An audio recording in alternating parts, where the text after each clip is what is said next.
like to call to order the meeting of the Shiawassee County Planning Commission.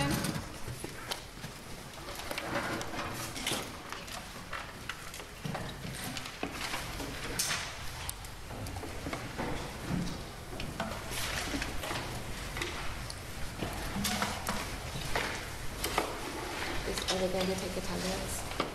Yes. We have roll call, Matt? Yes. Steve Andrews. Here. Walt Saxton. Here. Thomas Foster. Present. Robert Enmeyer. Here. Daniel McMaster. Here. Bonnie Reno. Here. Bonnie Ott. Here. Proof of publication. Publication was in the April 22nd, 2018 Independent newspaper for the North and South Zones.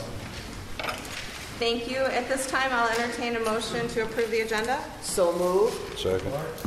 It's been moved and supported that we approve the agenda as printed. All in favor, please say aye. Aye. All opposed, same sign. Motion carries. The board minutes of April 25th are in front of you. I'll entertain a motion. So moved to approve the minutes from the April 25th meeting. Second. It's been moved and supported. All in favor, please say aye. Aye. All opposed, same sign. Motion carries. Board of Commissioner comments, Mr. McMaster. Microphone. I would just like to make a few comments about what's going to happen with the Board of Commissioners after this step this evening. If this ordinance is passed out, voted out from the Planning Commission and sent to the Board of Commissioners, it will be placed on the agenda on Monday, this coming Monday, at 5 o'clock. The Economic Development Committee meets, subcommittee, meets every Monday, once a month. Wednesday we have a committee of the whole, and Thursday we have our general meeting. As chair of that committee, we will receive the ordinance, we will read through it, review a little bit of it, we will not be working on it, we will not be making changes to it. It will sit in the Economic Development Committee for the month of May. If you would like to attend, anybody can attend. It's very cramped quarters. If you want to come give public comment, it's your right to do that, but we will not be making changes or voting it out of the subcommittee on that Monday. My intention is then to work on it in the subcommittee in June, potentially July, get it to the full board, hopefully for a vote in August. So like I said, if any of you want to come, you can come. It's very cramped quarters, and I promise we will not be taking action on it. Now, we will have to, because the plan is, or at least I foresee the plan for my committee, to work on this in June and July. The moratorium, as many of you know, ends June 30th. We will, as a board, have to vote on the moratorium and extend that. I don't know for how long, at least obviously 3 months, maybe another 6 months, but the goal right now it would be to finish all this up by August.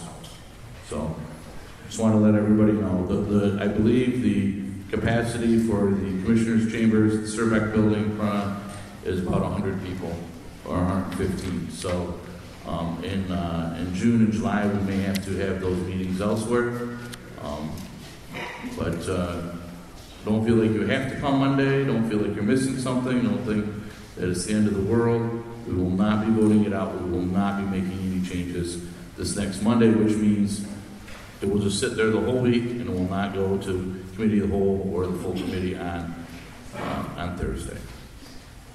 So hopefully everyone understands that. If you have questions, see me afterwards, and we can go over it, but that's the plan right now. Thank you. Thank you. At this time, I'd like to call to the public on any non-agenda items. Seeing none, we will move to old business, item number 8. At this time, I would like to read a statement to my fellow planning commissioners. The Planning Commission has been responsible for creating language for wind energy ordinance, as you know. During that time, this board has been transparent, honest, and forthcoming. Also during that time, we have been accused, insulted, slandered, and borderline threatened during meetings and on social media. I appreciate that this board of volunteer members have been in attendance and are committed to developing a fact-based, research-supported ordinance in the best interest of our county property owners. Moving on to item number 9, new business. At this time, I would like to open the public hearing. Staff, has this been properly noticed? Yes, notice was in the April 22nd, 2018 intended.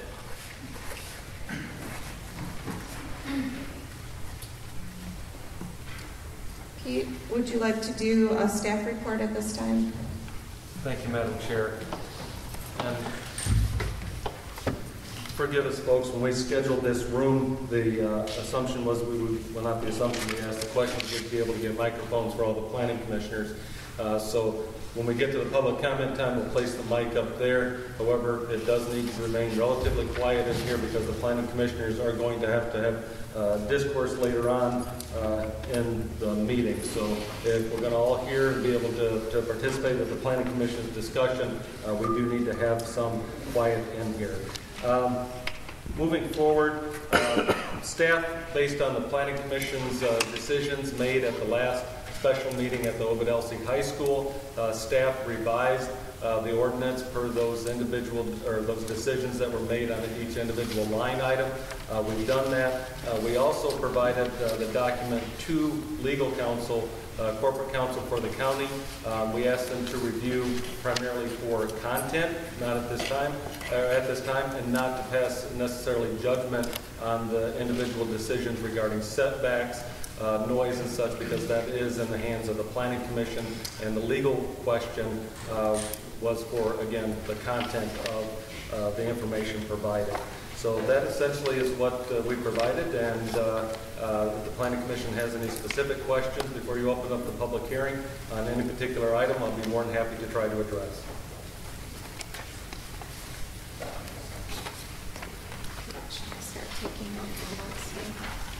Do you want to open it up for the public hearing? All right, at this time, we'll open the public hearing. I have statement forms. Anyone wishing to speak, we're asked to fill out a form at this point in time. Mr. Lafferty will be reading them off, and they are the order in which they were received.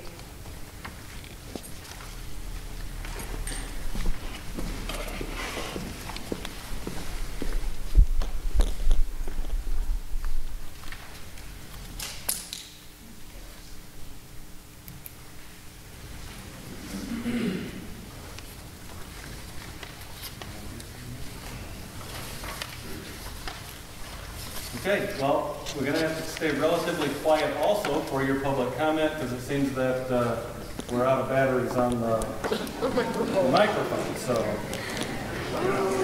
So bear with us, folks. We'll get through this, but again, if we can, while people are speaking, if we can keep a low sound in here so everybody can hear, that'd be much appreciated.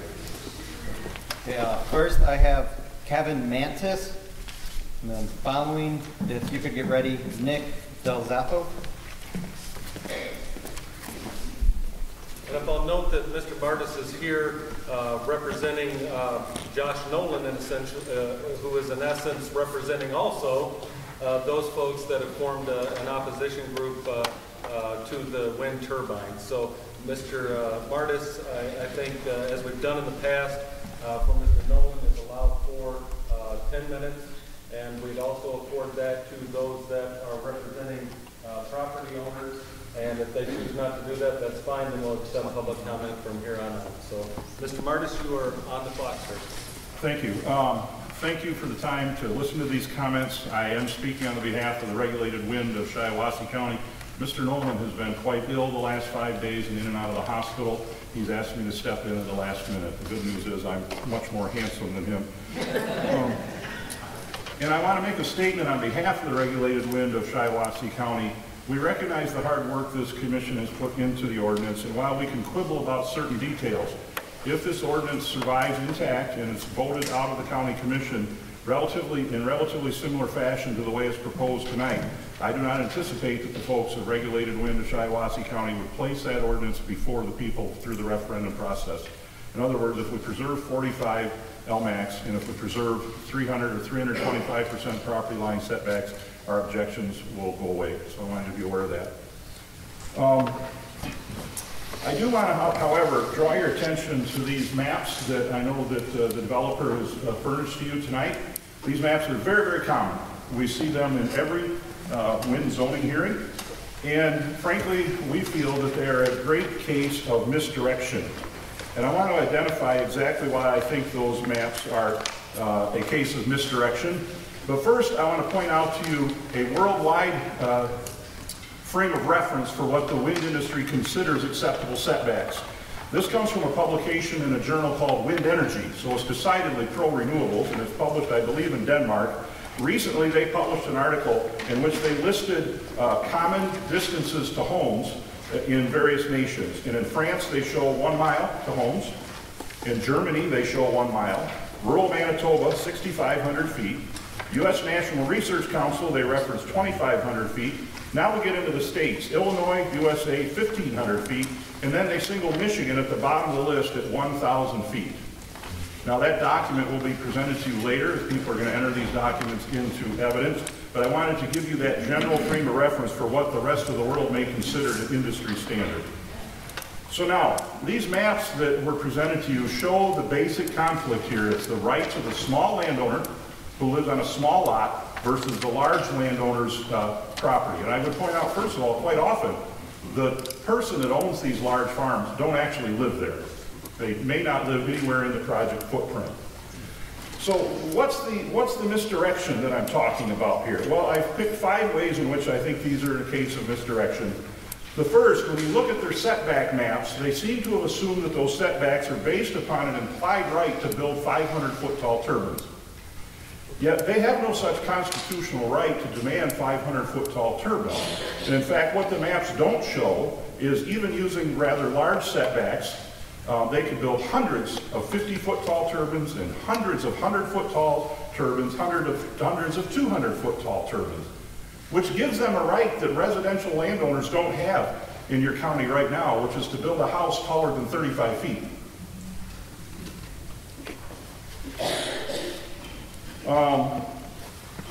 If you look also at their maps, and it's curious, they usually use green for the leased parcels and gray. Exelon does the same thing for the unleased. They seem to be suggesting on these maps that they're not able to secure enough leases in a given section of ground to make the project viable. But are we certain that all the landowners were even contacted? We know again and again that house lot owners are often ignored because they only have 1 or 2 acres. And secondly, how do we know that the developer offered reasonable compensation? Perhaps they offered a level of compensation that was insultingly low. If they offered such a small amount of money that they're not able to secure the easements they need, and let's understand that this ordinance basically grants wind developers an easement right to inflict noise and shadow flicker and the other known stigma effects of wind development across property lines and up to somebody's home if you don't protect them at the property lines. If they did not offer an adequate sum of compensation to the neighboring house lot owners, is it really the zoning authority's job to grant them those easements for free through the fiat power of zoning? It has been our position since 2011 that that's an unjust use of land use policy. Misdirection 4, by focusing on buildability, which is what these maps are doing, say if you adopt these regulations, it's going to be hard for us to build what we want. Keeping in mind the fact that a builder that wants to build a 36-foot tall house is already prohibited from so doing. By focusing on buildability rather than health, safety, and welfare, the developer wishes us to ignore the growing volume of wind industry studies showing that setback distances of up to 1 mile are in order to protect from blade failure. Economical buildability is not a statutory right under the Michigan Zoning Enabling Act. And one of the claims we hear is this would be exclusionary zoning, or are we going to take a step that's too far in some way that the state has this mandate and we have to build so much renewable energy. I would point out that Representative Leuthoiser from Hillsdale County added an amendment to the latest energy bill that says nothing in this new energy bill subrogates the authority local municipalities have to regulate wind under the powers of the Zoning Enabling Act. Now, I've referenced a paper from the journal called Wind Energy about throw events. And what it says is, again, this is a peer-reviewed study, it's from 2016, and it said it is found that while at tip speeds of about 70 meters per second are normal operating conditions, pieces of blades with weights in the range of approximately 7 to 16 ton will be thrown out less than 2,300 feet for the entire range, and turbines operating at the extreme tip speed of 150 meters per second may be subject to blade throw up to 1.2 miles. For ice throw, the ranges are 328 in the event that the turbine's not spinning, up to 2,000 feet. And then it says that the simulations can be useful revision of wind turbine setback standards. So we have the wind industry publishing an article 2 years ago in a journal called Wind Energy saying that these recommendations are designed for setback considerations. So you can see that even 3 or 3.5 times the height for a 500-foot turbine is not extreme with respect to publications from a very pro-wind journal. And we see even recent events in January of 2018 that ice throw smashed some skylights out in a neighboring building. And finally, these slides, maps, the wind developers essentially claiming a right to construct 500-foot tall noisy devices relatively near homes. But they don't remind us of the fact that you already have far more strenuous regulations on much more benign land uses. For instance, you may live on a country mile road and your closest neighbor may be a half mile away. And despite the fact that there's a half-mile setback between you and your neighbor, you cannot build a house taller than 35 feet. Even a grain apparatus is limited, by my reading, to only 100 feet. So clearly, far from this being a prejudicial regulation designed to discriminate against wind development, it actually gives the wind company far greater latitude to develop, to build tall, noisy structures than the people who live in that community currently have. Consider a fellow who's got a business along I-69. If my reading of your sign ordinance is correct, even along I-69, your billboard height is capped at 90 feet. 90 feet. Yet these folks are claiming it would be prejudicial to force you to back up a 500-foot tall device 3.5 times the height. That doesn't seem reasonable.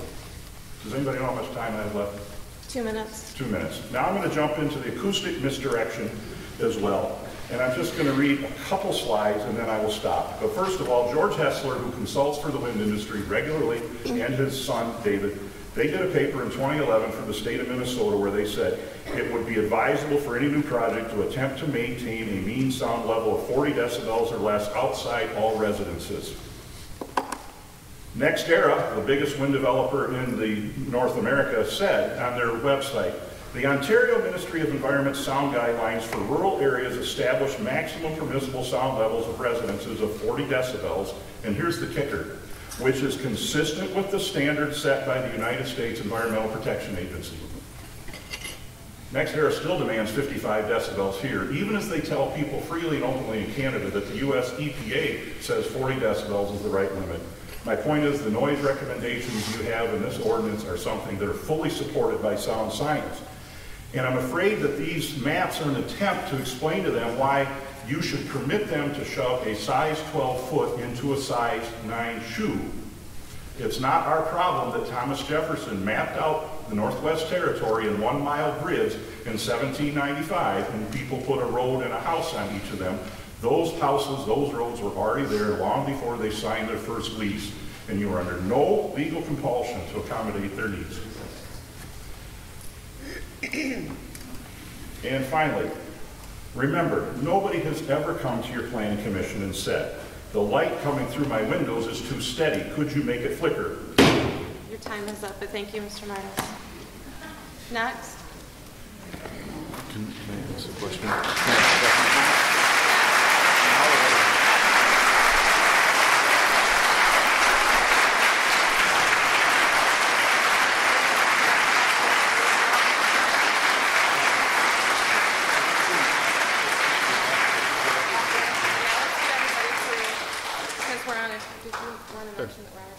Yeah, and just real quick, the facilities tonight are only available to us until 9 p.m. So that's why we're going to try to get people through here. The Planning Commission will keep notes if they have a question for any specific individual as to what they said. We'll handle those at the end of the public comment before the Planning Commission deliberates. Thank you. So I have a card from Nick Del Zappo. Then after that, Eugene Allardyce, if you could get ready, you're on deck. Matt, I think this is the team that there's, Oh. they get 10 minutes like Mr. Martis got. Okay. So anybody representing, is it Trade Winds here representing tonight? Is there any other wind turbine companies here?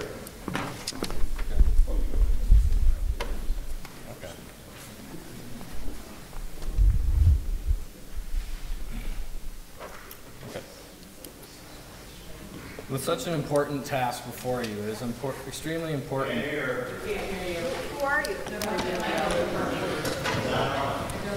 All right, well. Okay. With such an important task before you, it's extremely important to base your decisions on the. If you raise your notes up, your voice will carry better that way.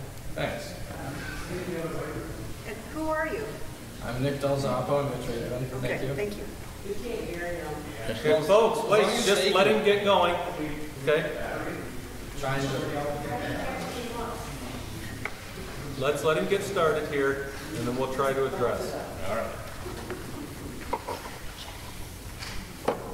It's extremely important to base your decisions on legitimate scientific fact and not the inflamed passions of a vocal subset of the population, one that has been exposed to anti-wind propaganda tactics like the flyer using a telescopic lens to make turbines appear closer to dwellings than they actually are. Fortunately, legitimate scientific evidence is supportive of wind farm developments. There are over 52,000 utility-scale wind turbines in the U.S. As far as I'm aware, not a single person has been physically injured by a wind turbine who wasn't a worker in the industry.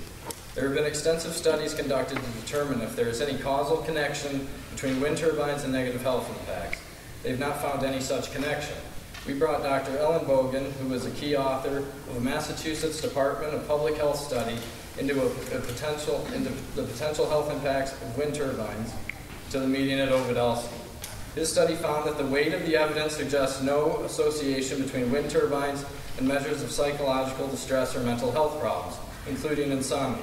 He did, however, state that some of these problems could be caused by the stress and anxiety that one might feel because of the turbines.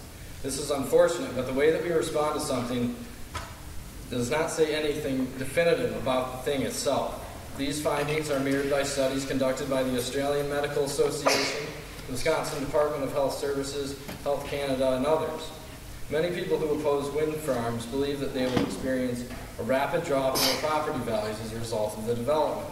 This has been disproven most convincingly in a study by the Lawrence Berkeley Laboratory that studied more than 50,000 home sales near 67 different wind farms across 9 states. All homes were within 10 miles of a turbine, and almost 1,200 were within 1 mile. The study found that there was no statistical evidence that home sales near turbines were affected one way or another. But this is obvious to anyone just by looking at the prices for homes and land up in Gratiot County. The reality is that you have a perfectly fine ordinance in place that already ensures that the health, safety, and welfare of the people in this county is safeguarded. People who don't want to participate don't have to, and by not signing a lease, they are well protected by the current ordinance. By making the wind ordinance more restrictive, you would not be making the people any safer, but you would be eliminating a development opportunity that would add tens of millions of dollars to your landowners and the tax base over the life of the project. These funds would improve your schools, roads, police, libraries, and other areas of your community. From 2001 to 2015, the tax bases of Gratiot, Huron, and Tuscola counties increased by 38%, 34%, and 26% respectively. In that same time, the state average was a 1.28% increase. You can make your county a better place by encouraging economic development and creating an ordinance that allows for the accepted use of wind farms. If you go forward with an ordinance that effectively zones wind farms out of existence, you need to be aware that that's what you're doing, and that you're doing so based on the fears and anecdotal evidence of a small, vocal group of people without regard to the numerous peer-reviewed studies that utilize the scientific method and separate fact from fiction. Thank you. I'm Ryan. I'm a trade one as well. I just want to make a couple of brief points. I agree with Nick and would implore you all to do your homework and look into this. I mean, the communities in Michigan that have developed their wind resource have revenues, tens of millions of dollars in added value. This idea that one cannot, in agricultural communities, project any sound over their property line just isn't consistent with normal farming practices. I mean, we're talking about between 45 and 50 decibels now in terms of the sound restrictions at a property line.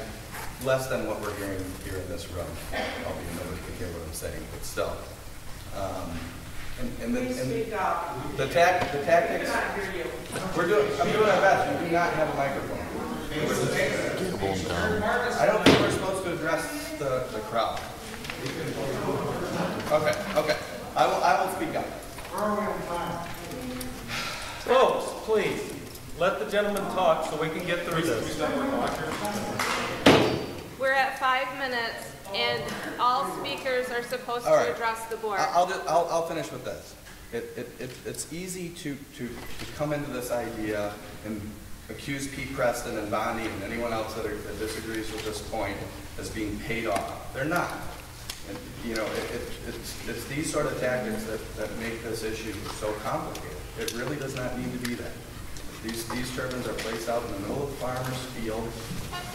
They generate significant revenue from them, and so does the communities that host it.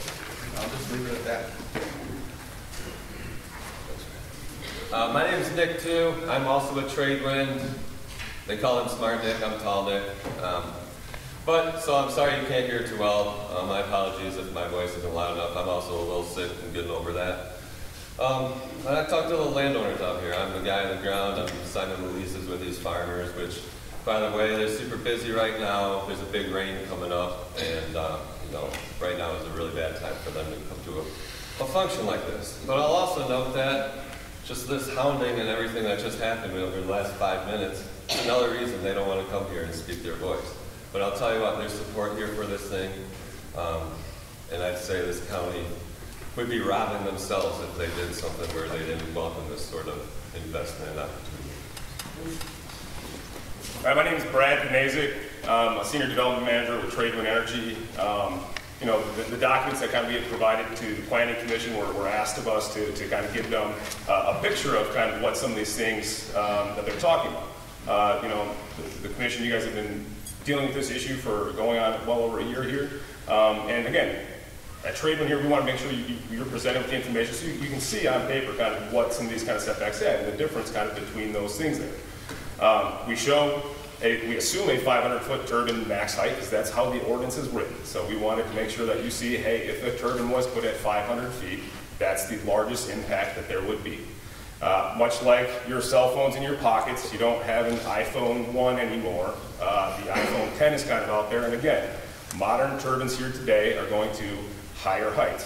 Higher heights also mean fewer turbines. The higher they get, the quieter they end up getting. So those are things that we're looking at, and that's how the industry is evolving. So I just want to kind of put that point kind of out there for everyone to kind of understand. Again, with the moratorium kind of going on right now, we have slowed down the approach of reaching out to everyone. Everyone in the targeted area, our plan and desire is to reach out to everyone to participate. And again, the issue here when we presented this information is in order for a wind project to be up and operational and be sited, you do need a vast majority of participating landowners. That's 80 to 90%. The photos and the diagrams that we provided to the board is to let them know kind of what influence a various different sized land has. What was it, 2 acre, 20, 40, 160, 80, just to demonstrate. This is what, given a 300% setback, this is what that influence is. That means how much of the neighboring land, if that parcel decided not to participate, how much effect do they have on other people's and the property rights of those folks. And again, with the board you have here, is you're trying to decide where that pendulum swings of where the protections land for the property rights of people that are participating and not participating. Our position is that the ordinance that you have on the books is sufficient for that because we still need the 80, 90% of folks 80, 90% of the folks to participate. It works for you. It will. Is it on? Yes. Okay, thank you. Again, so that's the point that we're just trying to demonstrate to the board, is where is that influence that you guys want to have for a person that's participating or not participating? And thank you.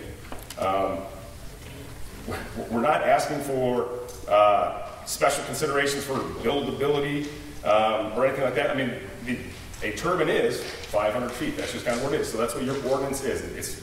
It's put in place for what it's going to affect and what is kind of being brought on. So yes, you could litter 50-foot turbines kind of out there, but again, that's not the scale that we're looking and proposing to do, and that's what you are advising or taking under consideration here is what kind you want to have done here. Thank you. Was there any additional time? I have a few more seconds. Okay. Go ahead. Thank you. That's all. Next.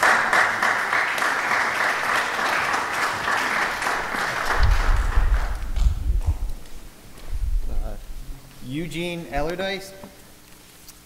And then after that, I have Mike Coyne. If you want to push the call.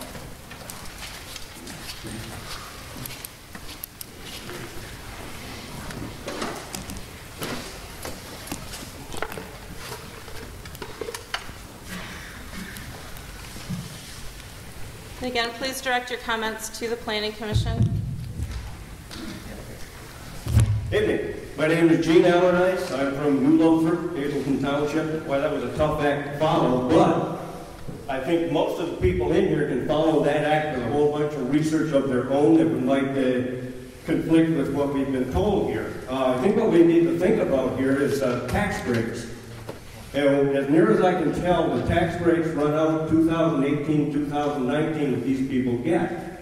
So they're beginning to get into a crunch time. They would like us to back block this, no referendum. They'd probably like to get rid of your moratorium too, because if they don't get these things built by the end of 2019, they lose the tax breaks. So all I want to say is I've got some stuff to hand out, by the way, a little more research. But you're in a crisis mode, but a crisis mode on your part does not mean a crisis mode on our part. We are going to do this right, and we're going to do it so all these people are happy.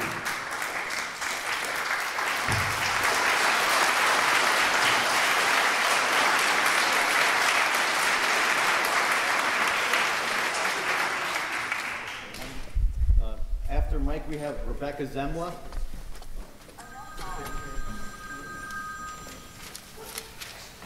Good evening. My name is Mike Coyne from Fairfield Township.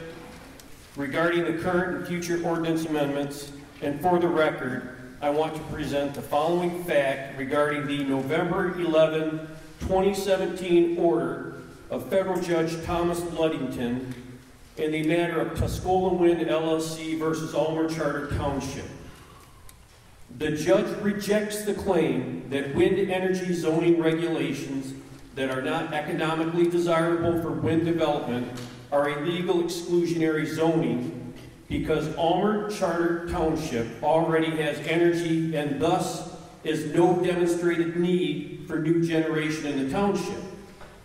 He further stated that Next Era also had the option of leasing more ground, building smaller turbines and fewer turbines. What does that mean for Shiawassee County?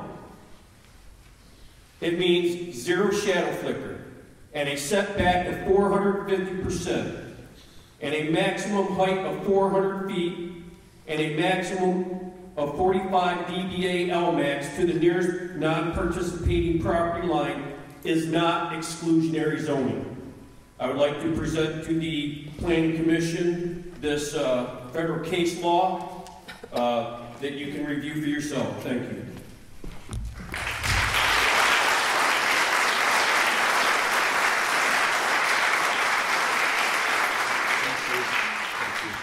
Rebecca Zemla, and after that, Bob Collard.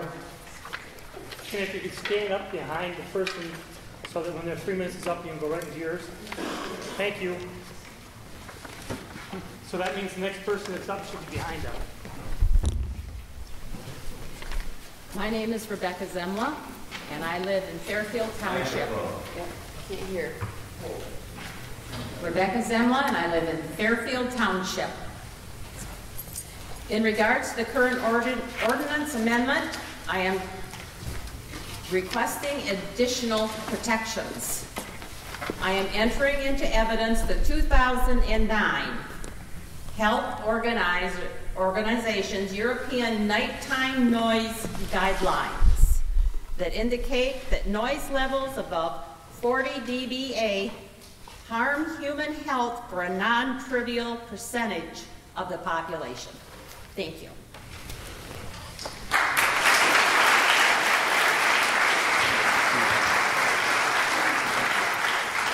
And next I have a Tim Reek. Hello, my name is Bob Keller. I'm from Woodhall Township, Erie, Michigan. In regards to the current ordinance amendment, I am requesting additional protection also, such as I am entering into evidence a paper entitled Infrasound, Low Frequency Noise and Industrial Wind Turbines, prepared by Keith Stalling for the Multi-Municipal Wind Turbine Working Group in Ontario, which concludes that pulsating low-frequency noise and infrasound from wind turbines must be considered as a cause of distress of some people living near wind turbines. I'll give those to the board at the end of my comments. My own personal preference is 45 Lmax at the non-participating property line during the day and 39 at night. 4 times the height of wind turbine with blade at the highest vertical point at the same for a setback, which would be 2,000 feet for a 500-footer.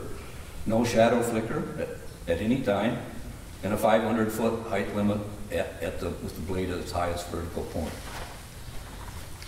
Also, I'd just like you, my background was doing environmental impact statements for the state of Michigan for 27 years. Part of that training taught me to look at all aspects of a project. In this proposal, I foresee the greatest negative impact to Shiawassee County of anything in my lifetime. It would be a complete ruin of the viewshed of the scenic country setting. Quality of life and property values for thousands of people will be ruined forever, despite what the industry claims. We can reach our own conclusions on some of these things. Like Kevin said, some of the setback distance of 2,500 feet or more are being increasingly common among jurisdictions that have taken the time to research the topic and reach their own independent conclusions, not those of the wind companies. These are entirely reasonable. With, Holland has 1 kilometer, 3 Australian provinces have a 2-kilometer setback, and many municipalities in the United States have implemented 2,000 foot or more, so those are reasonable. It's time Shiawassee County listens to their residents, lawyers, and expert witnesses, does the same.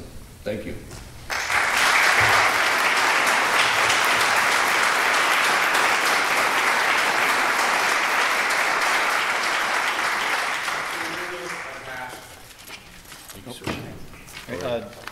Jim Sheridan, you're up. And then after Jim, Gene Hunk. Good evening, board members. My most great admiration for your job you're doing. But anyway, the reason I'm here, I am the Township Supervisor of Hazleton Township. And my constituency was a little bit disappointed that I did not more specifically go over their official position. And here it is. So this is the Hazleton Township Board's official position. Tower height, total 400 feet. Setbacks, 4 times tower height, or 2,000 feet.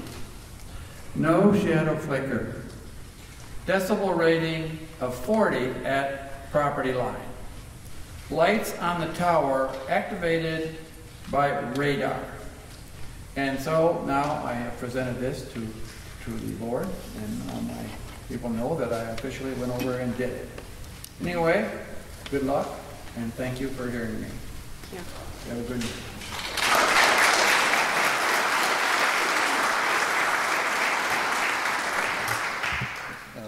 Could we have Gene Hunk to the stand?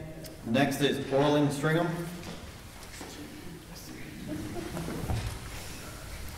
Hello, my name is Jeannie Hunke, and I am from Russ Township. In regards to the current ordinance amendment, I am supportive, but I am requesting additional protection. I am entering into evidence a peer review paper published in February 2015 in the journal Wind Energy called Analysis of Throw Distances of Detached Objects for Horizontal Axis Wind Turbines, which conclude that blade throw can send pieces of the blade from 700 meters to 2 kilometers, which equals 2,300 feet to 1.2 miles. An ice throw can extend from 100 to 600 meters, which equals 1,000 to 2,000 feet. And please take this into consideration. Thank you. Thank you.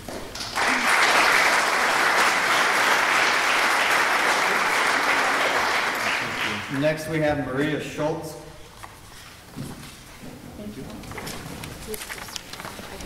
Good evening. My name is Orland Stringham. I'm from Millbrae Township.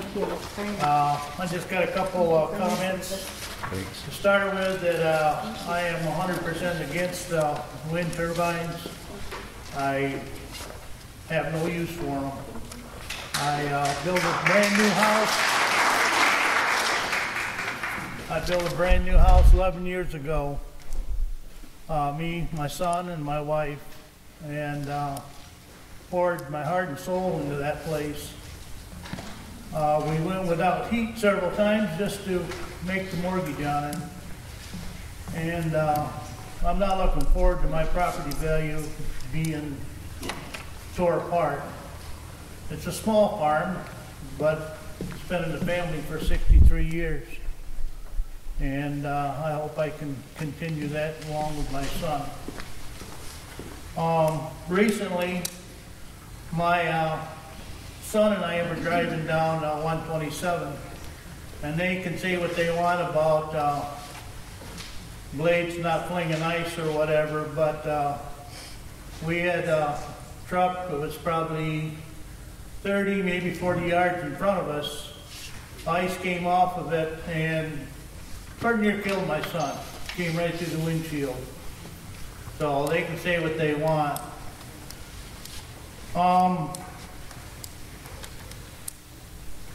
One other thing that I'm concerned about, if these things do go in, is I'm an avid deer hunter, and I hope, and it's my prayer that if these things do go in, that it don't affect our wild game. Thank you very much.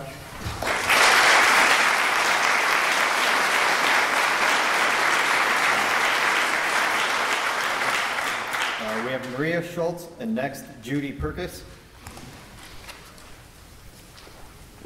Hello, I'm Maria Schultz, and I am from Middlebury Township. In regards to the current ordinance amendment, I am supportive, but I am requesting additional protections. I am entering into evidence the March 12, 2018 order of Federal Judge Thomas Ludington in the matter of Cotscola Wynn III LLC versus Ulmer Charter Township, in which the judge reaffirms that the township was correct in asserting that the phrase "shall not exceed" is best understood by the acoustical term LMAX, which means an instantaneous level rather than an hourly average. Thank you.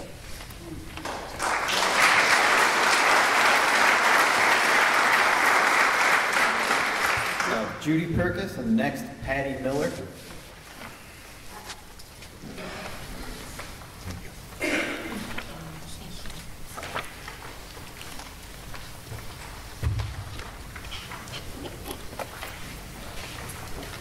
Hello, my name is Judy Perkis. I live and own property in Rush Township. In regards to the current ordinance amendment, I am supportive, but I am requesting additional protections. I'm entering into evidence a letter by acustician Robert Rand that concludes that the 1974 EPA levels document shows that a 35 to 40 decibel noise limit is appropriate for wind turbines to avoid sleep disturbance and health effects from sleep deprivation. Thank you.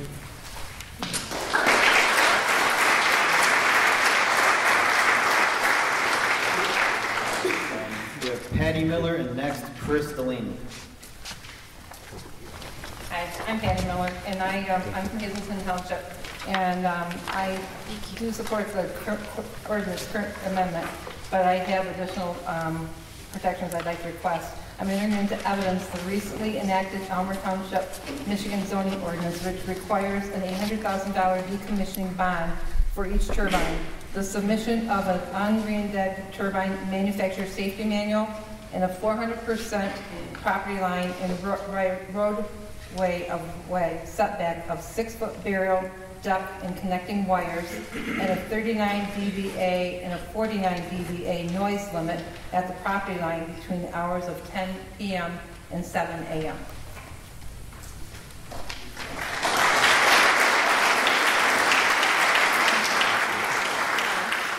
We have Chris Delaney and next Maria Wyrstek, and I apologize if I mispronounce her name. Hello, my name is Chris Delaney. I live in Rush Township on our family farm with my husband and our 3 sons.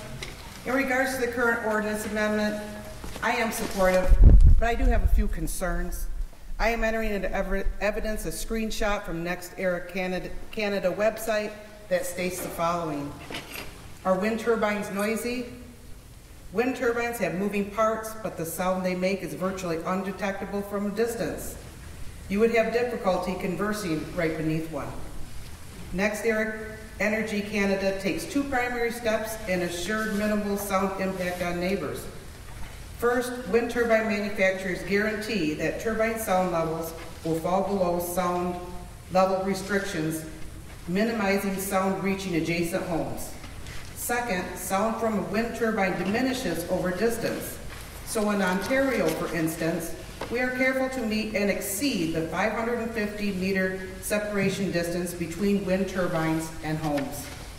The Ontario Ministry of Environmental Sound Guidelines for rural areas establish minimal permissible sound levels as a residence of 40 decibels, which is consistent with the standards set by the United States Environmental Protection Agency. Yes, I am a member of the committee against the wind turbines. I have a few personal things. Like I said, we have 3 sons. Everybody's different. I'm not on throwing anybody under the bus. Everybody's different. We go fishing. I can't be on the boat. I can't do the motion. When we're in a car, I have to either drive or be up front because I get motion sickness. I could not imagine living with the constant flicker in my home. Yeah. And we have this property, it's been in our family over 80 years. We want to hand this down to our sons. I feel what we're going to hand down to our sons is a bunch of garbage out on the landscape. If somebody could honestly and truly convince me that this was good and this was good for my sons and my grandsons and my granddaughters, whatever, then I probably wouldn't like it for now, but I'm going to be dead and gone by the time these need to be decommissioned. And I truly believe that so is the money that goes along with decommissioning this. That's going to be gone also. That is my concern. And the interim right now, would I like it? No. Would I deal with it? I guess I would have to. But the legacy that I leave behind to my sons and my family is much more important to me than what is important to my husband and I. If just, please be responsible in your decisions and think ahead. Don't think for the here and now, the people that are here, people that are for it, the people that are against it. This is relatively new. And we're finding things out on a daily basis. So just be respectful. Thank you.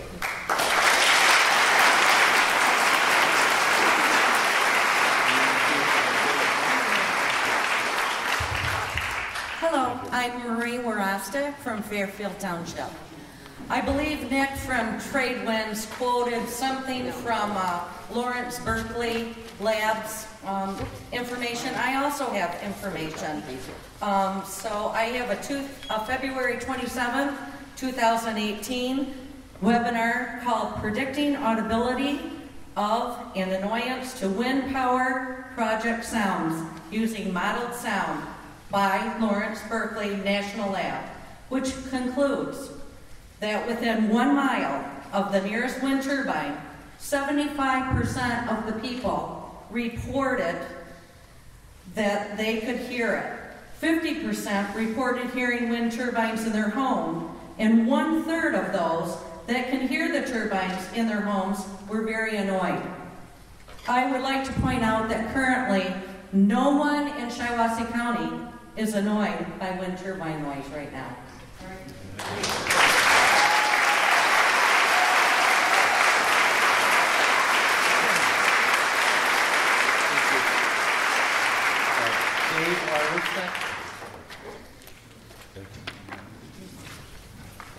Next, we have Teresa Bancow. Hello, my name is Dave Warostic from Fairfield Township.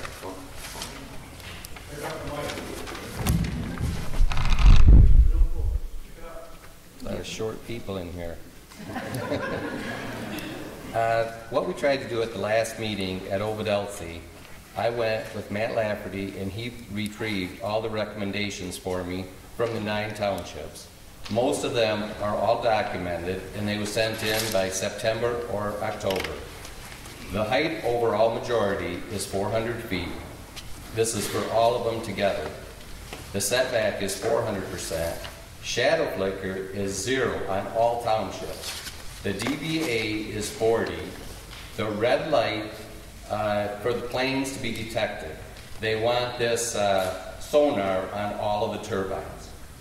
So this is what they was trying to do at the Ovidelcy meeting, and if you don't believe what I've got here, get with Matt and he will pull it all up for you and show you a copy of it. Thank you.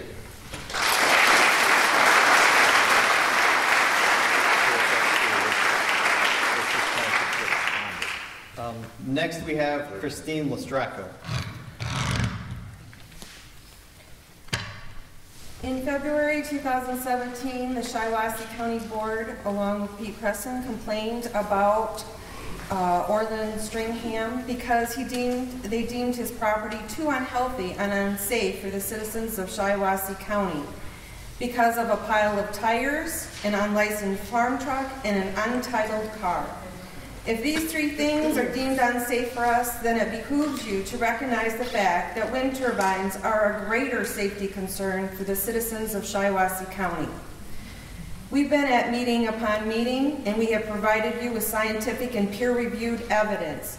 We have requested a good protective wind ordinance to ensure our property rights and protect our health.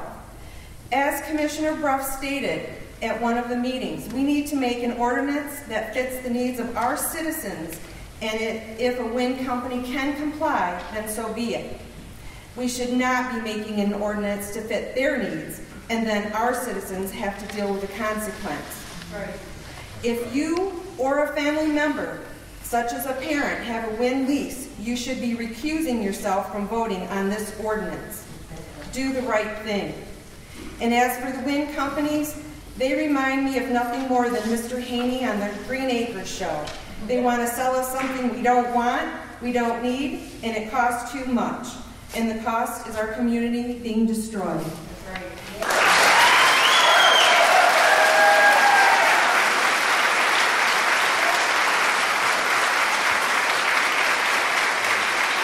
Next we have Good evening.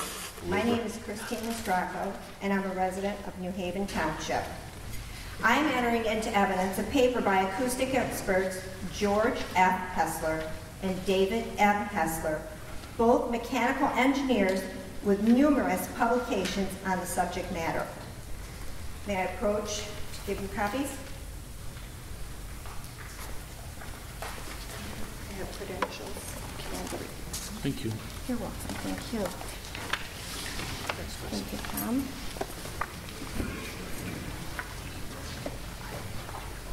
Thank you.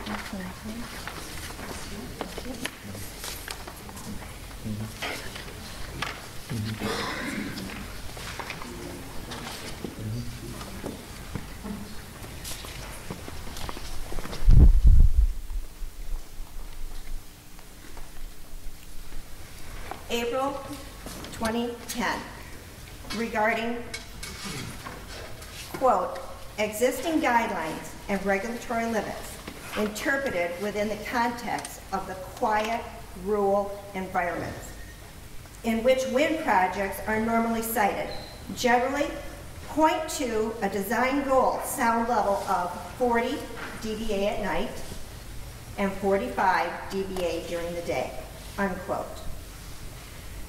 Beyond this paper, there are many articles and publications more current than 2010. It should be noted that both gentlemen regularly work for wind developers. George Hessler and David Hessler are the Wright brothers of gas, diesel, and wind turbines. Noise factors affecting residential and rural communities. On a personal note, what Chris Delaney has said is exactly how I feel. My concern is decommissioning. What is going to happen down the road when there is no money to decommission these? What will our children, grandchildren, great-grandchildren be left with in this beautiful community? I've lived my whole life in Shiawassee County. I hope there's a great plan if this ever happens. Thank you.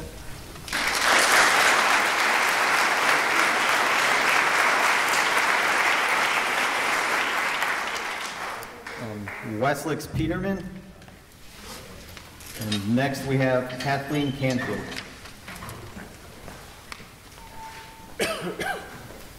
Hello, my name is Wesley Peterman. I'm from Maple Grove Township. I went to grade school and high school in New Lothrop, which is in Hazelton Township. I have a 7-week-old daughter that I'd also like to attend New Lothrop schools, build turbines, and I'll be relocating my family elsewhere, and I'll be the first of many to do this.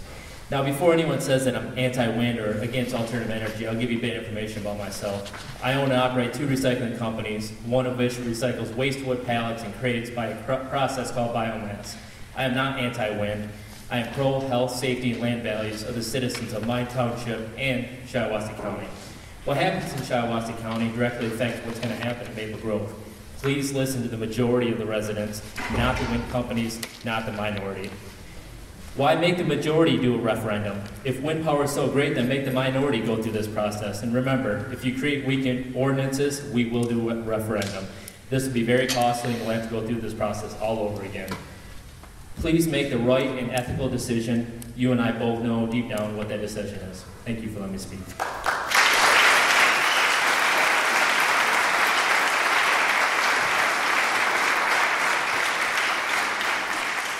Next, we have Karen Richards.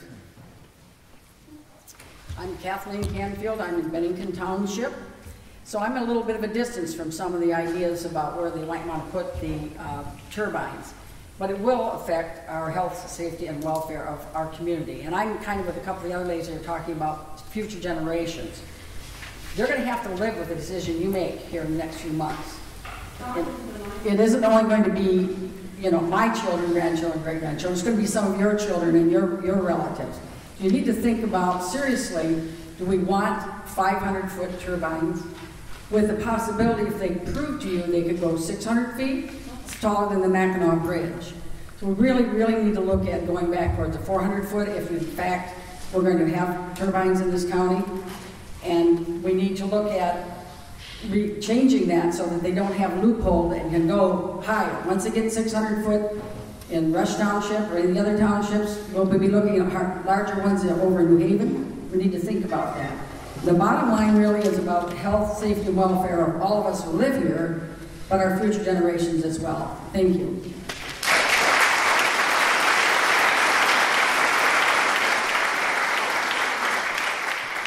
And next we have Shelley Whitehead.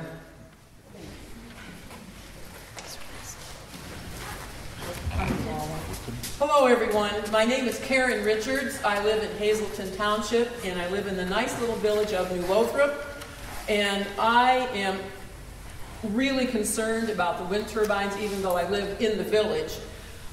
In regards to the current ordinance amendment, I am supportive, but I'm requesting additional protection. I am entering into evidence a paper by Scott Larwood and David Sims published February 22nd, 2018, called Analysis of Blade Fragment Risk at a Wind Energy Facility, that concludes that with respect blade failure and risk to turbine neighbors, the minimum setback should be 2 times the height to property lines and 3.5 times the height to homes. The wind industry is disputing this, as is expected. I'm not finished. In my personal opinion, I agree with the decommissioning problem. My children are grown up, they're gone, but I do story hour for all the little cute kids in New Lothrop, and I don't want them to have to grow up with a bunch of 500-foot towers that aren't doing anything in the next 25 years, causing all kinds of eyesores and problems. I also believe that in order to avoid the appearance of impropriety, the issue should be put on a ballot so that the citizens of Shiawassee County can decide if they want wind turbines or not.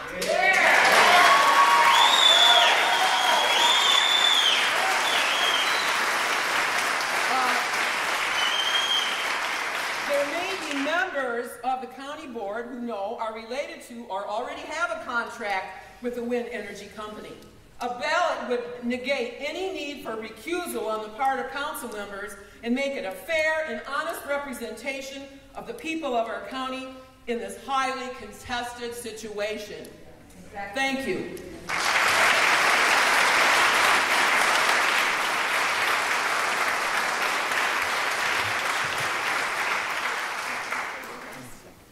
Next is Tammy Dason. Hello, I'm Shelley Whitehead. I'm in Middlebury Township, and I'm just concerned about setbacks too. In reading this ordinance, they set a setback for non-participating property owners at 325%. But if you read further, for public right-of-way areas like roads and railroads, they have only 100% setback. Why? If I'm driving down a road, I'm just in as much danger from a wind turbine having a problem as sitting in my house, and I have 120 acres, from my property line. And the other thing that really concerns me about this and the roads and the railroads is the ice thing with the turbines. When I was first approached by, at that time it was John Deere, to release our 120 acres, and they sent me a contract, wanted me to sign up, and I thought, well, who knows what's going on? My insurance person. So I called my insurance person and I said, what do you know about these turbines? Has there been any accidents? What's the problem? She said, I only know of 2 right now, and that was 10 years ago. One was a gentleman who was hit by a piece of ice coming off a wind turbine that was a half mile from where the wind turbine was. It went through his car, windshield, his brain, and out the other side of the windshield. And the other one was a defective turbine came off and sliced through a cattle barn, cut it right in half, and they had to pay for that. So I think they're dangerous, maybe not every day, but I would really suggest to you, I would pray that you would take another look at the setbacks on some of this and before you make your decision. And that's all I have to say. Thank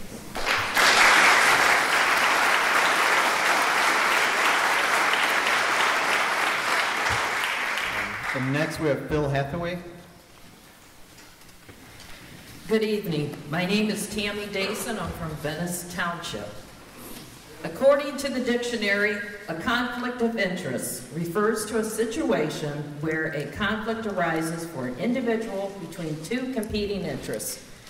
These are often, but not exclusively, interests of public duty versus private interests. This refers to a reasonably perceived potential or actual conflict of interest.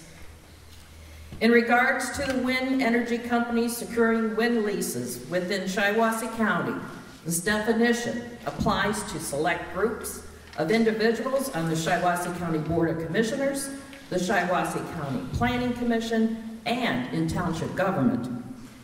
Transparency in government on any level is expected of those who are given the privilege to serve and represent their constituents, whether elected or appointed. When it comes to the protection, health, and welfare of all Shiawassee County residents, the proposed draft of the county's wind energy conversion system ordinance clearly represents the corporate interest of wind energy companies and those landowners who signed with them. Those who make decisions on our behalf must answer directly to those they represent. This does not exclude the Shiawassee County Community Development Department. Any and all direct correspondence that has transpired between this department with wind energy companies, county commissioners, attorneys, and others who may be involved in the revision of the WECS needs to be accounted for and made available to the general public for review. A government for and by the people should not be shrouded by suspicion, greed, and self-interest if unbiased reasoning is to prevail. Thank you.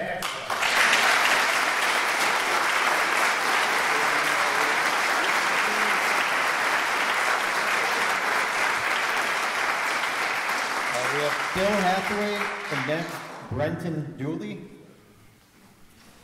Bill Hathaway, a resident of Owasso, asked if I would please read his statement, and I agreed. Summary statement to the planning commissioners. I, Bill Hathaway, nor anyone for that matter, can't possibly cover all the issues at hand. So I ask for that understanding with the limited number of perspectives that I have related. Up front, I support the renewable energy, per Phil Hathaway, and the efforts to write reasonable zoning standards for this technology placement in Shiawassee County. A less carbon-dependent energy sector is underway worldwide for all of its available options, all that have a role to play in response to climate change.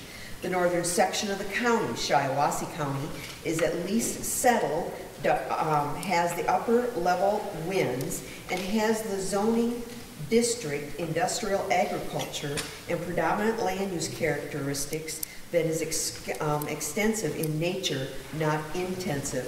With so many installations already in place elsewhere in the state, it is my preference, again, Phil Hathaway, to take that experience with setbacks, sound levels, shadow flicker, and whatever else that has been expressed in these meetings, and blend in with the relative risk factor zoning standards, not absolute risk protections, as so many have demanded. As a planning commission charged with authoring the details of the ordinance, I would avoid the risk of inverse condemnation of private property through overly protected standards that limit WETS below industry standards and effectively remove private property rights of leasers and lessees for their installation.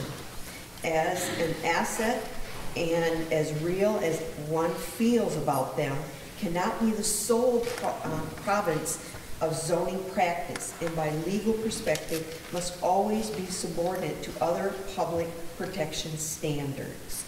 Basically, absent the details you're considering, the selected locations I've seen in Shiawassee County best fit for wind energy and have got a decent start to actualization.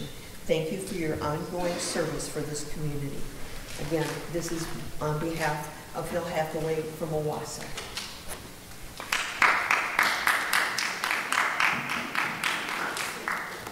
Next we have Charlene Timmons, and that's our last slip. If anyone else wishes to speak, please fill out a comment slip. We have them up front here. Good evening, everyone. My name is Brendan Dooley. I am a senior at Owasso High School, and I know that you all as officials have an important job. But I as a citizen do as well, and I hope you take into account what I am really saying tonight. First off, I'd like to say, like many others, wind turbines scare me. Just because wind happens in nature does not make it natural, and these evil machines are only going to kill birds and give us headaches. And before you ask me for sources, I would like to state that I've seen a wind turbine in real life before, and I know what these machines are capable of. Some may not believe these claims. A study from the National Center for Biotechnology has concluded there are no harmful impacts on human health. But other websites have told me otherwise, and I have not kept this perfect body in peak condition just to lose to the turbines. But obviously, wind turbine syndrome is not the only adverse effect of these machines. They also catch fire and kill our birds. According to a report in the Journal of Fire Safety Science, 117 turbines catch fire around the world each year. That is nearly 0.06% of all turbines in the world. These odds say Owasso could be next, as we only have a 99.96% chance of not catching fire. Now, onto the birds. Higher estimate of bird deaths per year are around 1.2 million killed by wind turbines, according to the U.S. Fish and Wildlife Service. This is awful. We are being so inefficient. Our country's buildings alone kill over 800 times as many birds. For the same cost, we could just put up a tall building and wait. Lastly, I understand that there are some serious concerns with wind turbines, but the safety of people or wildlife are not serious or valid enough to be reason to not consider the construction of wind turbines that provide many benefits. I ask that the council consider these benefits.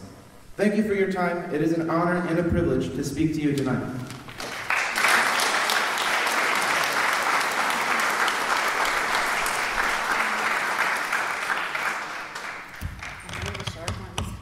I'm Charlene Timmons from Hazelton Township. I spoke with you at OVLC also, and I have some of the same concerns. I appreciate these I got some tiptoes. I appreciate these gentlemen coming. I understand they have a job to do. I work for a corporation also.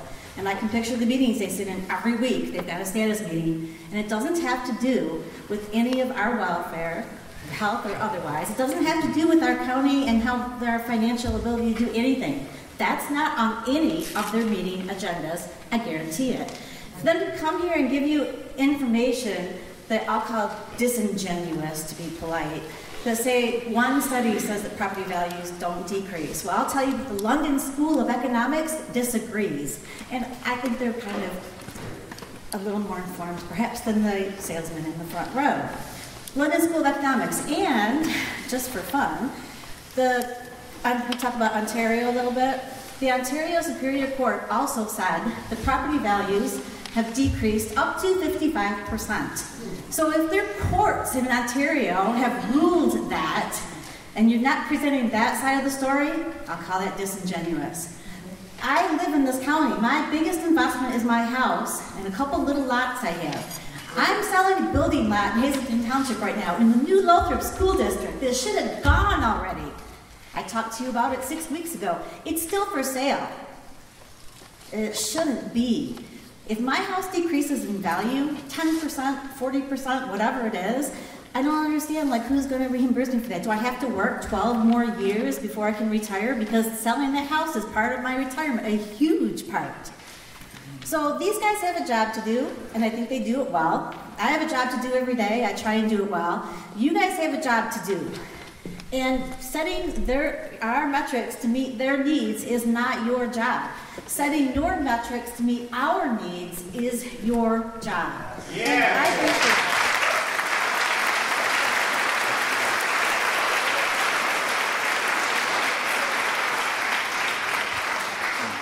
appreciate Andrew Dallas.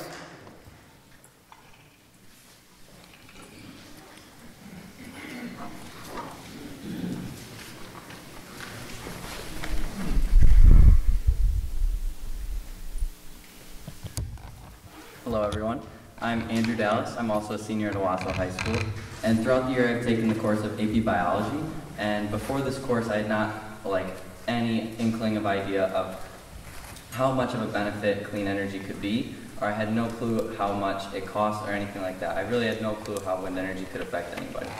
But as we've studied this topic, and as we've covered the topic of global warming, which is an increasing concern among young people nowadays. I've come to the conclusion that wind turbines are one of the more beneficial things that could happen to our community. While we must look past the short-term effects of wind turbines, which is an escalated cost, the financial payout after 25 years, if a farmer chooses to release his wind turbine, creates an exponential financial gain for them. What I mean by this is, if we take the cost right now, 5 years right now, and we take that initial cost and just store it away, after 20 to 25 years, will we renew this contract with the wind turbine owners, or perhaps, thank you, or perhaps create, I lost my train of thought now. All right, sorry. I'll go to a different topic just to try to reach a more general conclusion. What my family is concerned about personally is the decibels, how annoying it could be, how much we hear. But as I did some research, 40 decibels is about the average decibel that you can hear, and that 40 decibels is equivalent about to a bird call or a normal conversation. So what that means is if you place a wind turbine a mile away at 40 decibels, it would be the equivalent of a bird call or a normal conversation. So with that expels almost all fear of any annoyance in your household, because it's only a bird call or a normal conversation. Besides that, I guess I really have nothing else to say, but I just want to say, for anybody that has children or grandchildren growing up, we live in a society where global warming is a real issue, where we have to keep up with the times. Our county cannot just stay on coal, fossil fuels the whole time. We will not advance as an industry. We must keep up with clean energy, and I think this is a great step forward in the right direction, where if we don't change something soon, within 50 years, our planet will be nothing but ash anyways because of the increasing temperatures. Thank you very much.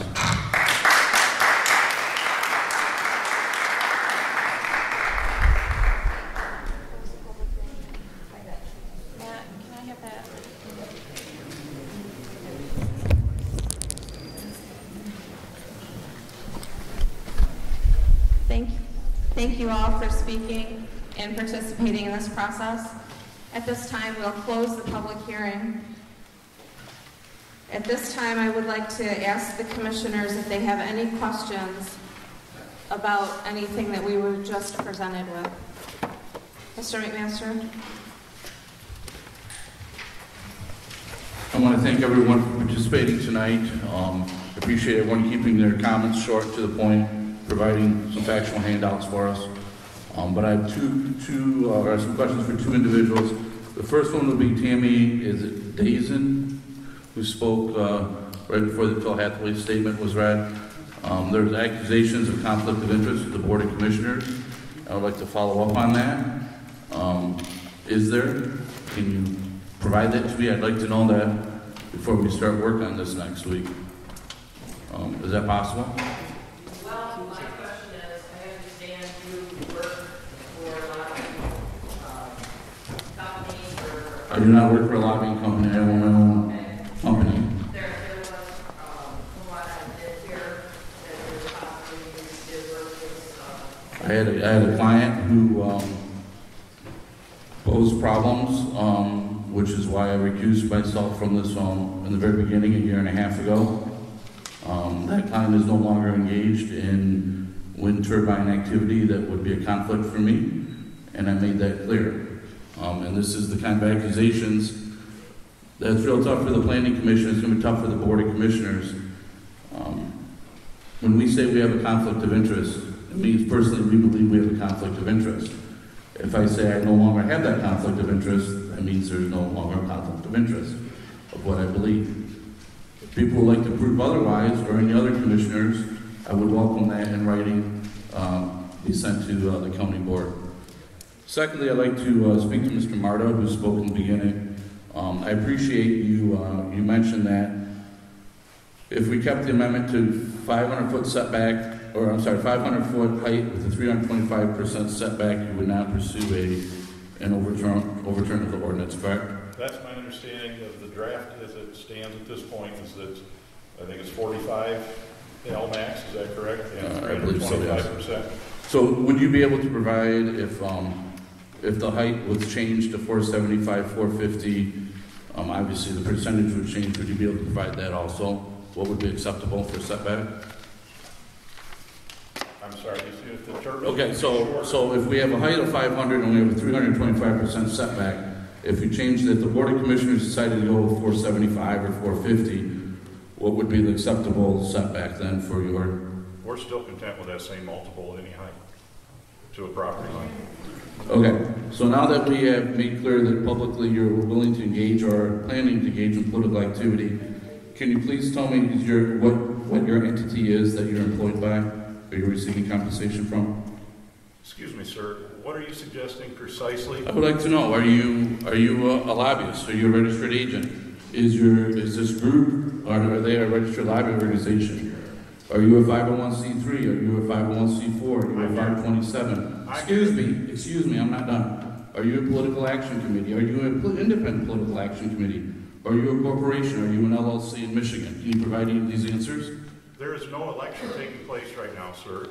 Secondly, I'm here as a private citizen on the behalf of the people who asked me to speak on their behalf. You're not receiving any compensation? I'm not receiving any compensation from regulated wind of Shiawassee County. And I'm not working as a lobbyist. And you know that not more than 3% of my income is derived from lobbying activity. I have no idea. I've never seen you before. I've never met you. I have no idea how much you're being employed, what this group's raising. As elected officials, we have rules that we have to play by. I'm asking that that's made clear from the other side. So you mentioned that you would overturn this, which means you have publicly, you have stated you have plans.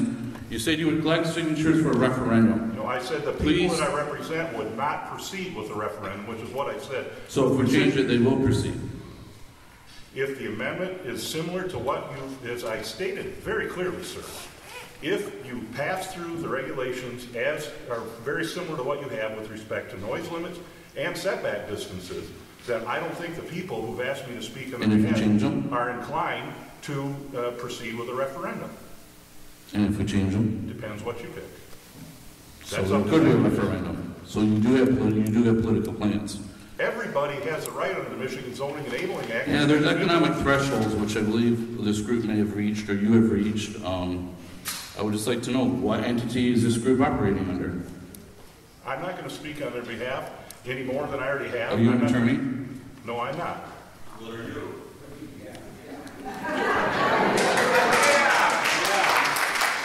I'm an elected official that probably has more political knowledge and legal knowledge of campaign finance than everybody in this room combined. You are not representing us. You are representing yourselves. Once again, I'm your biggest ally up here. Why are you fighting against me? I don't understand this. I'm asking a question. I don't understand this.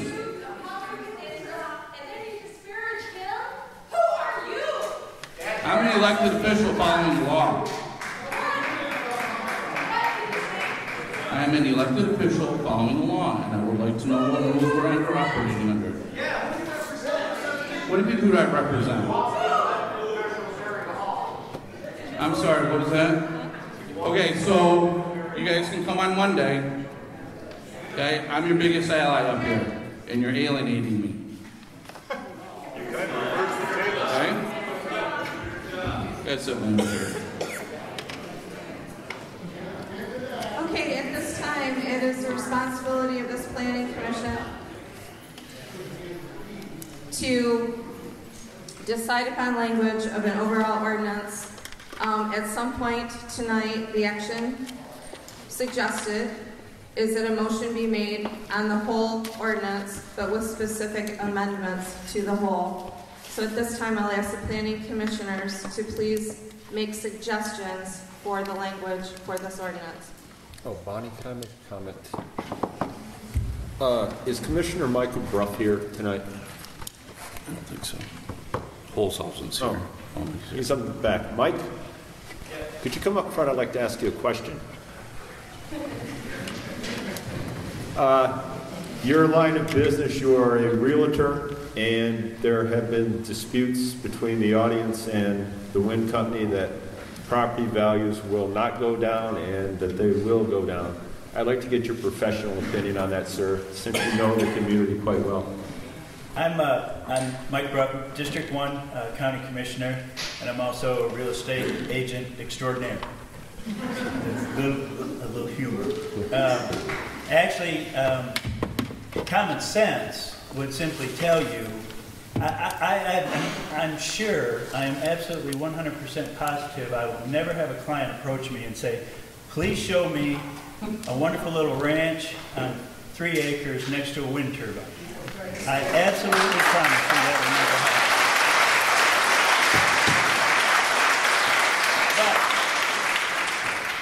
the reason the wind turbine people say there's no evidence to back this up is because in real estate world, we don't track non-sales. We track sales. We track how much they sold for, the square footage. That's what we use comps.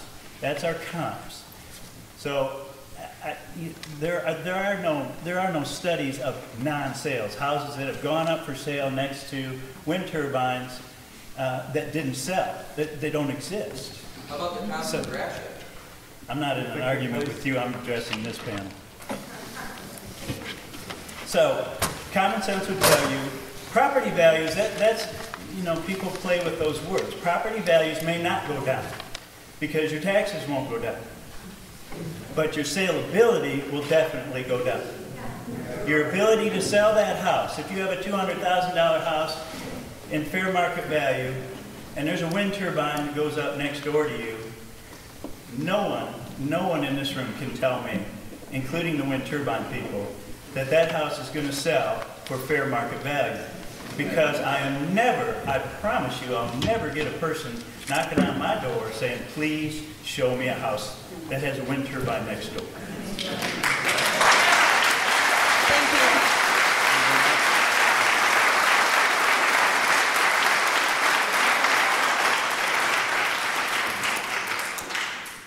Okay, do any other commissioners have any questions for any of our speakers? Okay, I guess I just have one, and it would be for Mr. Martis. My question to you is, do you receive any compensation from the Mackinac Center for Energy and Education, of which you are a fellow? I am not a fellow at the Mackinac Center. I receive no compensation from the Mackinac Center. I, unlike most wind companies, am not a fossil fuel entity, and I receive no compensation for my senior policy position with E&E Legal. They're all uncompensated, and I'm here at my own expense, and have done so for the past 9 years. Have you ever been a fellow on that board? A fellow on what board? Or, I'm sorry, with that organization, the Mackinac Center? I have no relationship. It's curious that you're not asking me questions about whether or not I'm compensated by the Audubon Society of, well, I'm going to answer my question, answer the question, whether or not I'm compensated by the Audubon Society of Grand Blanc, because I've spent a lot of time speaking to them, or the Urban League of Detroit, where I've also spoken. I mean, I'm a bipartisan guy, and I'm here at my own expense. Thank you. All right, at this time, we will move forward with the resolution. All right, commissioners, what's your pleasure?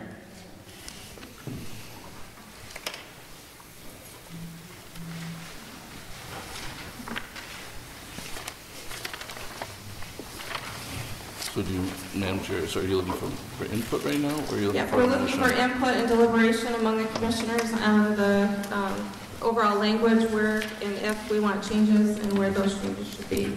And last month we went through and made some consensus votes to get it to this point. If a planning commissioner wishes to recommend the document as it exists to the Board of Commissioners with a second and majority of votes, it goes to the Board of Commissioners. If someone wants to deliberate about a particular item before they make a motion, this would be the time. A motion can be made on the whole ordinance, citing that you want X to be Y now. So. Okay, so I just have a few comments. The last work group we had, I had mentioned about putting forth an amendment, something about the migratory and game birds, a little more inclusive. I'm still working with the DNR on different species and times of the year that different studies are held for population count. So I'm not going to be presenting that this evening, but it'll probably be something that's presented at the Board of Commissioners. And just so the audience knows, what my idea or my intention is 1 or 2 years study of population counts prior to the construction of any wind turbines to determine population census of different waterfowl, birds, game animals, and then have in language studies that are done after the construction, and if there's disbursement or decline in population, which would result then in a, I don't want to say a fine, but a necessary expenditure upon the wind company to build and provide habitat in other locations for the dispersed wildlife. So I'm still working on that one, and I still stand. I know we went to 500. I'm still at 450, which I believe I'm pretty firm on that, and I know some of my colleagues are also. So thank you. I'd like to address. Doesn't it matter what the 9 townships did? I was just going to address that to you, sir. Could you bring up the recommendations that you have from the township so we may look at those? Yes. You said Matt printed them off for you. You got a copy of those, Commissioner Foster? Matt's probably got a copy of everything else. Their last meeting. Sir, if I could address that, obviously not all the townships responded. Some of them did. There are some similarities. We will be looking at that chart when we examine this in the Economic Development Subcommittee and then as a board. So just because maybe it's not covered tonight or you feel left out, I know it will be addressed when we look at it when it gets to the Board of Commissioners. You're welcome. Madam Chair, Yes, sir. I'd like to start off with you.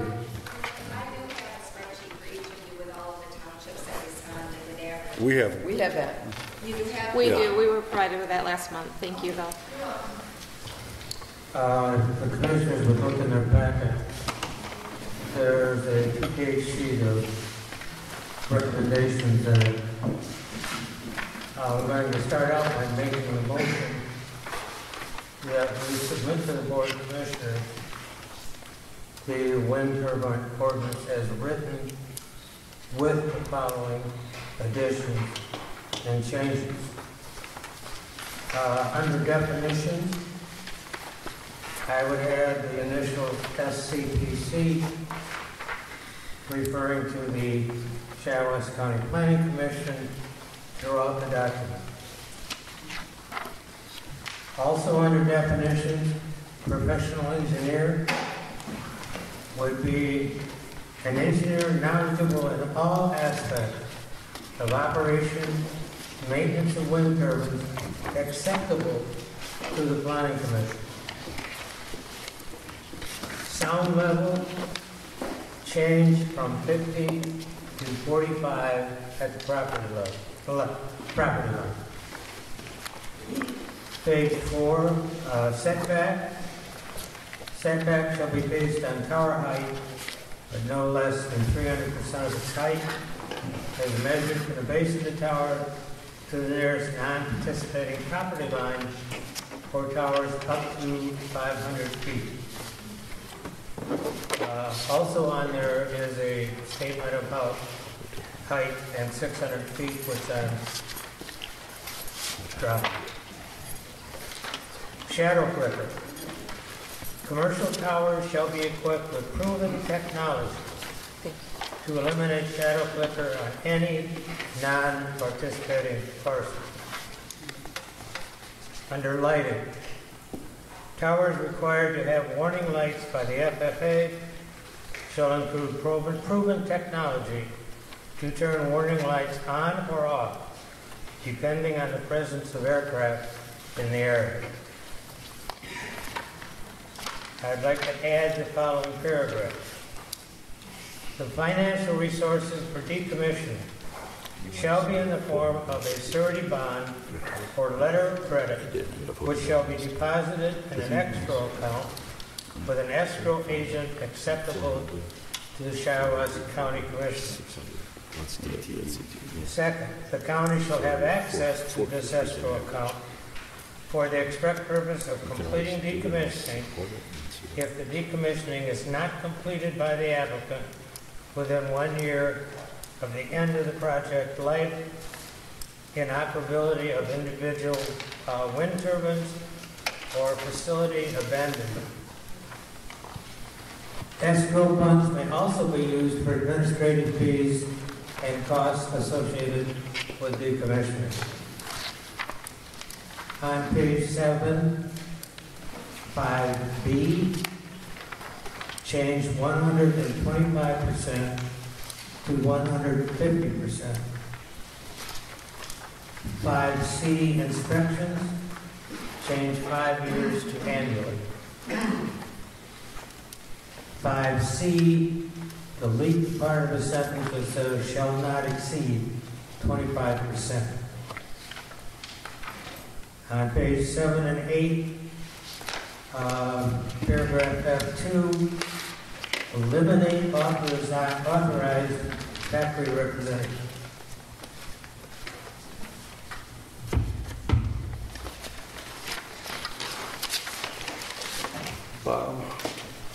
I think that Madam Chair, there was a motion made.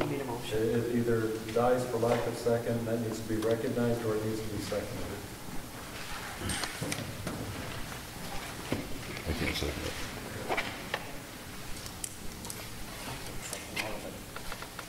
You want some more changes, Steve? If the planning commission can speak up, please. Motion dies for lack of support. Oh, before it dies, I'll second it. Mr. Sexton, that was the second? Yes. And those are for everything that was just read, that you just read off here, correct? Pardon me? That's for everything that you just read. Right, there was one removed. He removed one. Right. Page 4, height. Could you add one? The motion has been made and seconded. If there's any amendments to that motion, now we go into, somebody needs to make a motion to amend that motion. Okay. It's been moved and seconded. I'd like to make a motion that we amend. You need to Specifically, state what do you want to What did you want to amend, Steve? But just within 200 feet of the principal structure instead of the property line. Right. Because the property line could be 10 acres away. The shadow flicker, and it should be 20 hours instead of 30 per year. Okay. Motion to amend. I want to make a motion that we do it 200 feet from the principal structure, not from the property line, and 20 hours per year on property farther than 200 feet of the principal structure. Instead of 30. My concern is how are you going If I may, the motion has been made that the shadow flicker be zero within 200 feet of a structure and 20 hours outside of that 200 feet. Yes. Is there a second to that I motion? second that motion, or that amendment. It's been moved and supported Now we to can discuss amend. it. Now we can discuss. How would you measure the 20 hours, 30 hours, whatever? It's going to be 0% at the Again, if the resident. planning commission can speak up a little bit, I'm sorry for the acoustics. Can I ask a question? Could you please be quiet so we can hear each other? Thank you. They have monitoring devices for shadow flicker. Well, if the technology is out there, that'll eliminate it all. If the technology is out there, that'll eliminate it altogether. They told us the last meeting, they do have that technology. I know. So if it's available and proven effective, I just want to go make sure with, it's 200 feet away from the eliminating it principal. all, shadow flicker altogether. Well, I want to say, because if somebody's got 20 acres and is 20 acres away, they don't care about shadow flicker clear away. They want it at their residence, so it doesn't bother them. Is what I'm saying. Instead of saying 20 acres to the property line, you're saying 200 feet from the residence. You didn't say 200 feet. The amendment is for 200 feet to the principal structure. Amendment that he wants to add.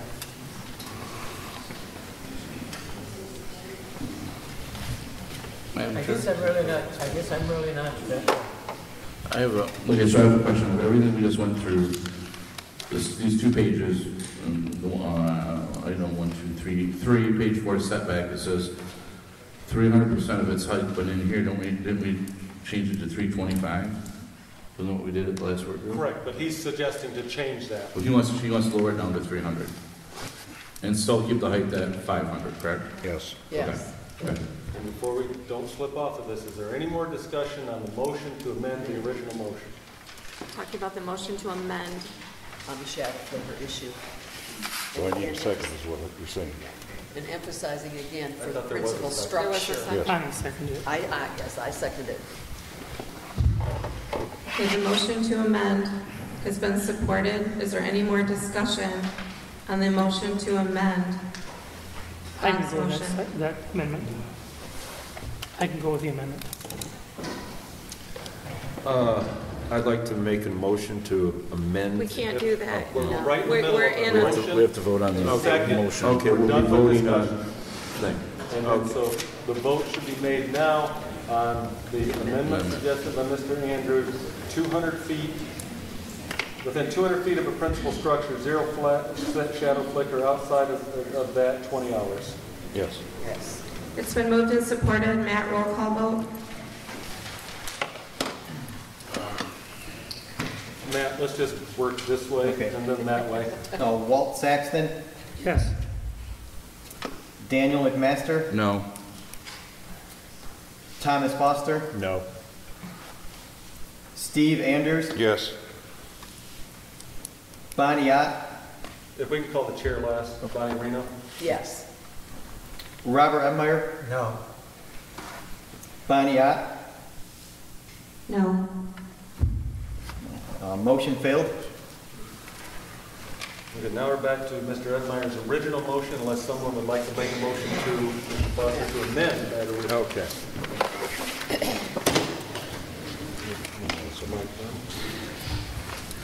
I'd like to make a motion on the setback.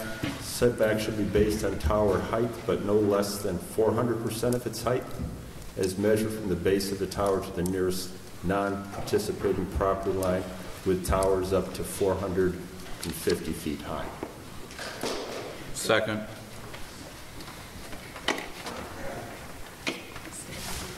Yeah, I'll clarify. A motion is made on Mr. Edmeyer's page 4 setback to say that the setback shall be based on a tower height no less than 400% of its height as measured from the base of the tower to the nearest non-participating property line where towers up to 450 feet in height. Changing both the height and the setback. Setback and the height, yes. And the height. Changing both. It's been moved and supported that we amend based on Mr. McMaster's suggestion and Mr. Foster's suggestion. Mr. McMaster seconded. Matt, is there any discussion on this? Matt, roll call vote. Walt Saxton, If we can go back and forth, Mr. Edmeyer. Robert Edmeyer, No. Bonnie Reno, No. Steve Anders, No. Thomas Foster, Yes. Daniel McMaster, Yes. Walt Saxton, No. Bonnie Ott. No. Motion fails. Madam Chair, I'd like to make a motion to have it at 350%, setback at 450 feet height.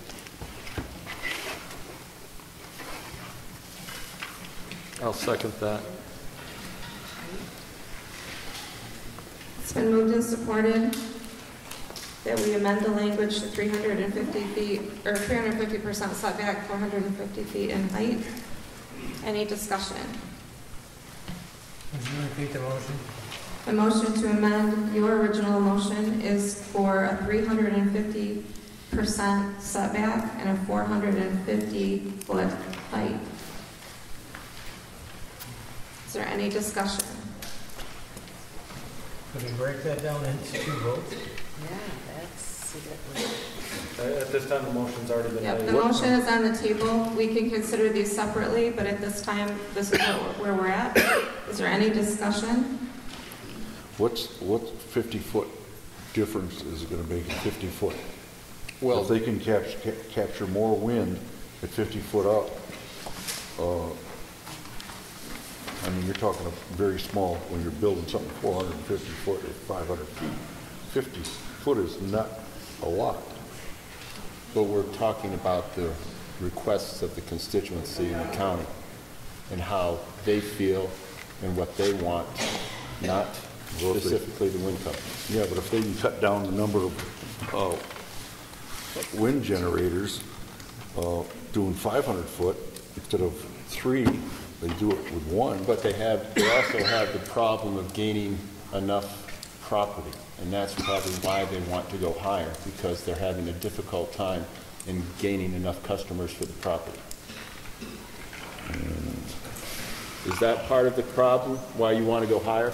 We're not having a problem gaining customers. Okay. If you're gonna say 500 feet, 300%, you're creating a circle. So if you're asking, are we having enough trouble getting 100% of people within that giant circle to agree to the same thing? Yes. Then I would point to oil and gas rules that allow forced pooling of individuals that choose not to lease space. 100% of people do not agree to anything. Why are we having this discussion?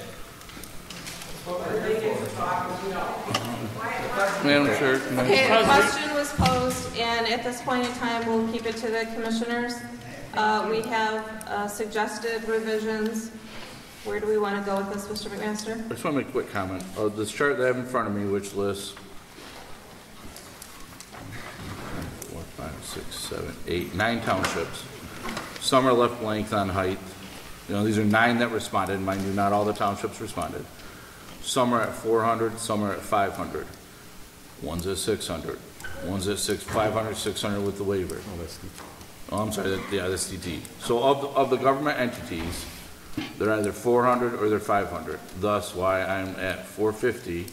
And the reason we're having this discussion is because we're listening to residents not just in the Northeast and the Northwest, but residents who are represented by their township officials who have given us input that they want it from anywhere from 400 to 500. Thus, why I'm coming up with 450. Setbacks, they vary anywhere from nothing listed to 300 to 450%. So that's why we're having this conversation, and that's where I'm getting those numbers from. Okay, we have a motion and support for 350% setback, 450 feet in height at this time. Is there any further discussion among the Planning Commission? Matt, roll call, or Matt, vote, please. Walt Saxton. Yes. Daniel McMaster. Yes. Thomas Foster. Yes. Steve Andrews. Yes. Bonnie Reno. Yes. Robert Ebmeyer. No. Bonnie Ott. No. Motion passes. All right, so motion carries, and that is for the amendment to Mr. Ebmeyer's original motion. Take it back to that. Is there any further discussion on Mr. Ebmeyer's original motion before we act? This amendment to one of your points, having to do the height and setback on your reading. Well, they've already voted to change it. Right. So at this time, we have a motion and support on the table for Mr. Ebmeyer's amendments to the wind energy ordinance with the changes just agreed upon. Is there any discussion among the Planning Commission? So that puts our sound level at 45, correct? Correct. Our height at 450. And then our setback at 350%. 350. LMAX or LAQ? LMAX. And forgive me, but what was the multiplier in the last motion? 3.5. 350. 350% times 450.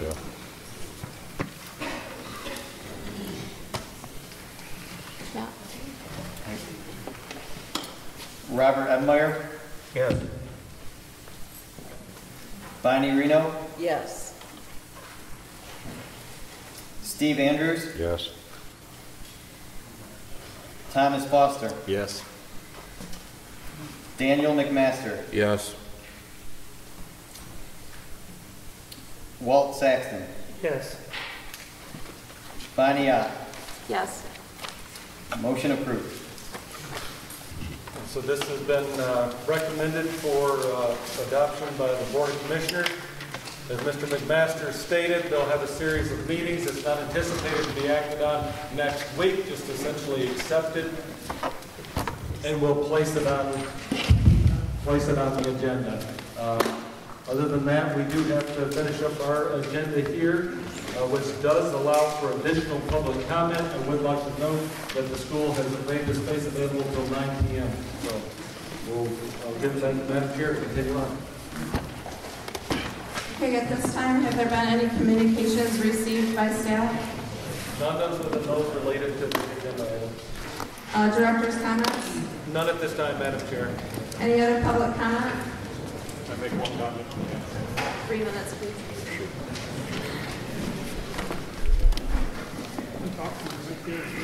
Again, my name's Kevin Martis. I'm speaking as a private citizen on the behalf of Regulated Wind of Shiawassee County.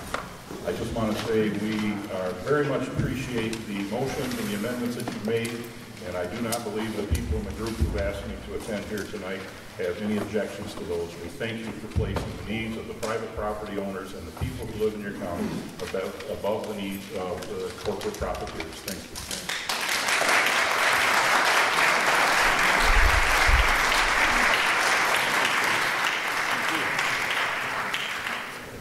Okay, any other additional public comment? I'll entertain a motion to adjourn. So moved. Second. It's been moved and supported that we adjourn at 8:52 p.m. All in favor, please say aye. Aye. All opposed, same sign. Motion carries.